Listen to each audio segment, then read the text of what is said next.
Welcome back to the Weekend Sports Breakfast on talkSPORT. The former Chelsea and Aston Villa striker Tony Cascarino alongside me, Natalie, Sawyer. And yes, talkSPORT understands Tottenham are in advanced talks with RB Leipzig over a surprise loan move for Timo Werner. The former Chelsea forward is keen to return to the Premier League, so says reports. Manchester United have also held talks over a move for Werner, but it seems as though Spurs have jumped ahead of them in the race then to sign the forward. Does this surprise you, this move? Yes, absolutely. And look, and I do love a redemption story because there are periods of players' careers where they have a really difficult time. Been there, done it, wore the T-shirt. Mm-hmm. Okay, and he had a disaster at Chelsea. If you look at Timo Werner's career in that, he played under 15, under 16, 17 for Germany, went all through the ranks, got a good international record, goals with Germany as well, one in two, was a sensation at 16, 17. Mm-hmm. Got goals at Leipzig, did it really regular. This year he's got 2 goals. Last year I think got 18 in all competitions, Timo Werner. I've never seen a player miss so many chances in football matches. And some of the simplest. And look, we could go confidence, which I understand, I get.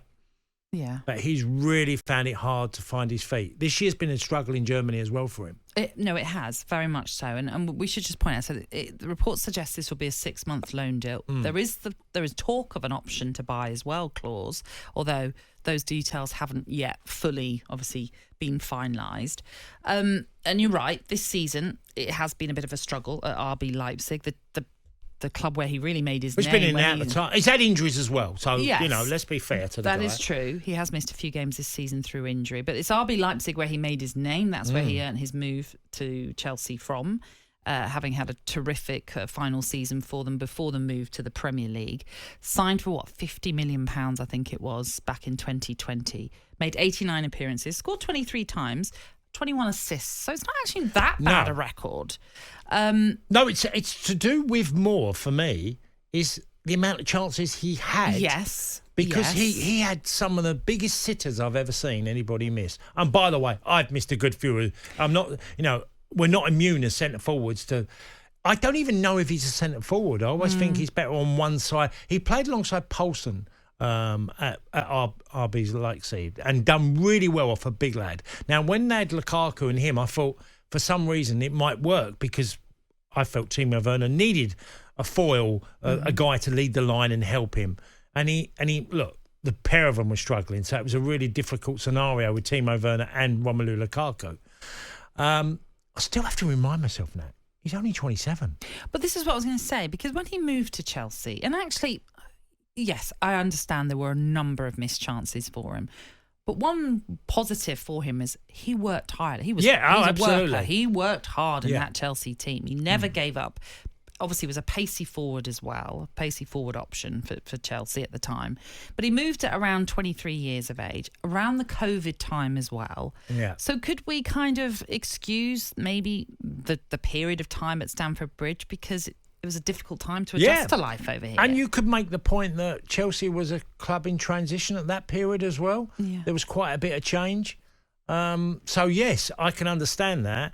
And I'd love Timo Werner to be the Timo Werner that was at Leipzig the first time round, that scared the life out of defenders. Like you mentioned that, really quick, blistering turn of foot, covers every blade of grass on the football pitch. You could never accuse this guy of not trying.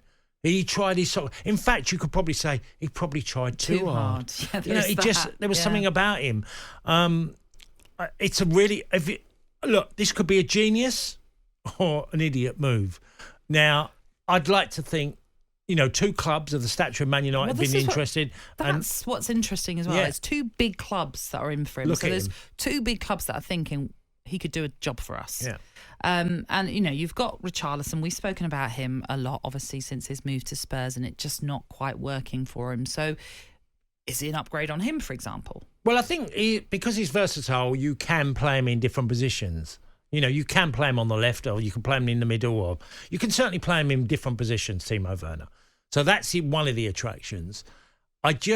it's going to come down to one thing: how clinical is he going to be? Because I don't doubt he'll get chances. Because he does. He got at Chelsea, like you said, the numbers weren't that bad, but he also had a huge amount of chances that wasn't very clinical for Chelsea at that time. So if he's clinical, he could absolutely redemption story. And just lastly on this, before we move on to Manchester City, in terms of which is he better suited to, Spurs or Manchester United? Spurs at the moment.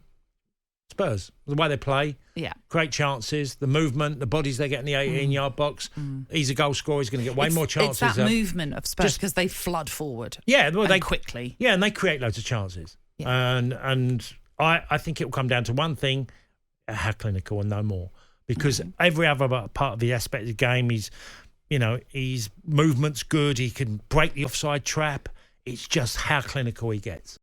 The Sunday Sports Breakfast with Natalie, Sawyer and Tony Cascarino. Sunday mornings from 6 on AM, on DAB, via the talkSPORT app and on your smart speaker. talkSPORT.